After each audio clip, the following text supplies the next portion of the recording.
క్రీస్తు ప్రభునందు ప్రియ దేవుని బిడ్డలారా, ఈనాడు మనం సువిశేష గ్రంథమును చదువుకున్నట్లయితే యోహాను శుభవార్త 1వ అధ్యాయము 1వ వచనము నుంచి 18వ వచనము.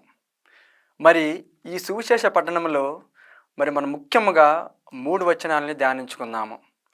ఆ వచనాలలో మొదటిది ప్రధానమైనటువంటి వచనము, ఆదిలో వాక్కు ఉండెను, ఆ వాక్కు దేవునితో ఉండెను, ఆ వాక్కు దేవుడై ఉండెను. ప్రియ సహోదరులారా, మరి ఈ వాక్కు అనేది ఎవరు? ఈ వాక్కు అనేది ఎవరంటే సాక్షాత్తు క్రీస్తు ప్రభువే. మానవులైనటువంటి మనందరినీ ఈ పాపపు జీవితం నుంచి రక్షించడానికి తండ్రి దేవుడు తనకున్న ఏకైక కుమారుని ఈ లోకానికి పంపించారు. ఆ వాక్కే మన మధ్యలో వచ్చి నివసించారు. ఆ వాక్కు సాక్షాత్తు క్రీస్తు ప్రభువు. మరి 2వ వచనము, ఆయన యందు జీవము ఉండెను, ఆ జీవము మానవులకు వెలుగాయను.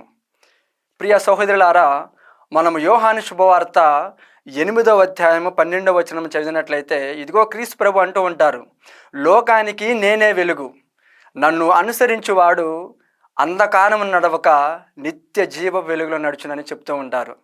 ప్రియ సహోదరులారా, మన జీవితంలో కూడా కొన్ని సమయాల్లో కష్టాలు, బాధలు, మరి ముఖ్యంగా చీకటులు మనను కృమ్మేసినప్పుడు ఆ సమయంలో క్రీస్తు ప్రభు మన మధ్యలోకి ఒక వెలుగుగా వచ్చి మనల్ని ముందుకు నడిపిస్తారని ఈ వాక్యంలో మనం తెలుసుకోవచ్చు. మరి 3వ వచనము ఏమిటంటే, అది దేవుడు తన వారి యొద్దకు వెళ్ళను, కానీ తన వారే ఆయనను అంగీకరింపలేదు. ప్రియ సహోదరులారా, ఈ వాక్యం వినటానికి చాలా బాధాకరమైన విషయము. ఎందుకనంటే తన వారే క్రీస్తు ప్రభువుని అంగీకరింపటలేదు. మరి ఈ వచనములో మనం ఒక్కసారి అర్థం చేసుకుందాం. ఎవరు తనవారు?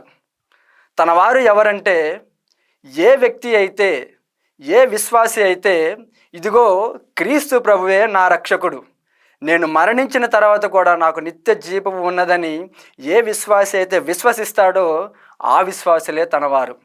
ఇంకా మనకు అర్థం అవ్వాలంటే, ఏ మానవుడైతే జ్ఞానస్మరణ ద్వారా క్రీస్తు ప్రభు బిడ్డలుగా అవుతారో వారే తనవారని మనం ఈ వాక్యంలో అర్థం చేసుకోవచ్చు.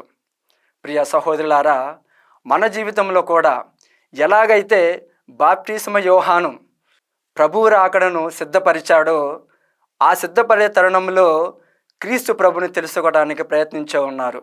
మరి ప్రభు రాకడ కోసం సిద్ధపరిచేలాగా మన జీవితాలను కూడా అలాగా మార్చుకోమని దేవునిని మనసారా ప్రార్థించుకుందాము.